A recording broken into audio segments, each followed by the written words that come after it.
کی پابندی نہیں۔ آج ہمارے معاشرے میں دھوکہ دہی عام ہوتی جا رہی ہے۔ مکر و فریب کو ہوشیاری کا نام دیا جا رہا ہے۔ دغا بازی کو عقل مندی کا کام سمجھا جا رہا ہے۔ جب سے آن لائن اور نیٹ بینکنگ کا سسٹم شروع ہوا ہے تب سے ہی دھوکہ دہی کے معاملے روز بروز بڑھتے جا رہے ہیں۔ پہلے زمانے میں دھوکہ دینا لفنگوں اور گھٹیا قسم کے لوگوں کا کام تھا۔ آج کے دور میں اسے مسلمان بھی کر رہے ہیں۔ افسوس کہ اس معاملے میں آج مسلمان بھی کسی سے پیچھے نہیں ہیں۔ حضرات، دھوکہ دہی اسلام میں نہایت برا عمل ہے۔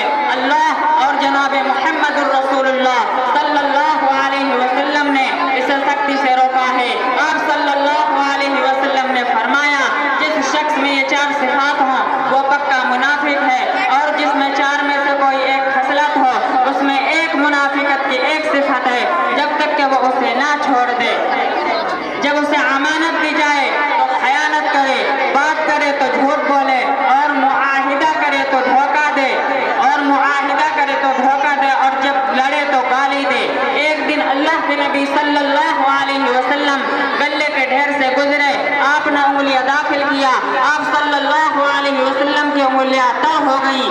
آپ صلی اللہ علیہ وسلم نے فرمایا، اے گلے والے یہ کیا ہے؟ اس گلے والے نے کہا، آپ صلی اللہ علیہ وسلم نے فرمایا، اے گلے والے یہ کیا ہے؟ اس گلے والے نے کہا، رات بارش ہو گئی تھی تو ہم نے سوکھا گلہ اوپر ڈال دیا۔ آپ صلی اللہ علیہ وسلم نے فرمایا، گیلے والے حصے کو اوپر کیوں نہ کر دیا تاکہ لوگ اسے دیکھ سکتے؟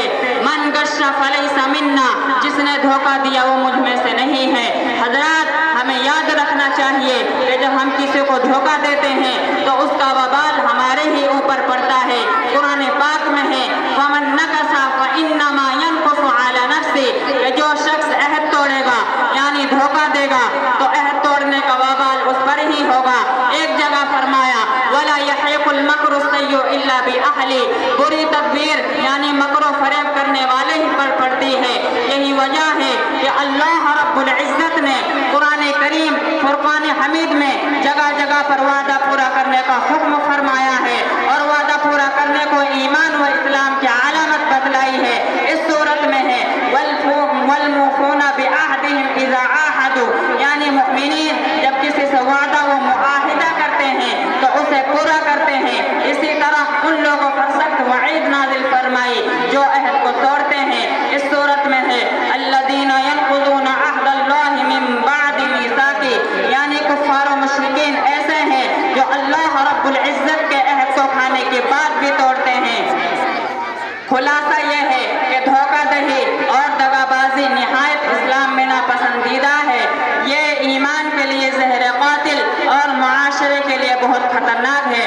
دعا ہے کہ اللہ رب العزت ہمیں قرآن کریم کے مطابق زندگی گزارنے کی توفیق عطا فرمائے، اور ہم سب کو اس برے عمل سے بچنے کی توفیق عطا فرمائے۔ وآخر دعوانا ان الحمد للہ رب العالمین۔ السلام علیکم ورحمۃ اللہ وبرکاتہ۔ قبل اس کے کہ حضرت مفتی صاحب کو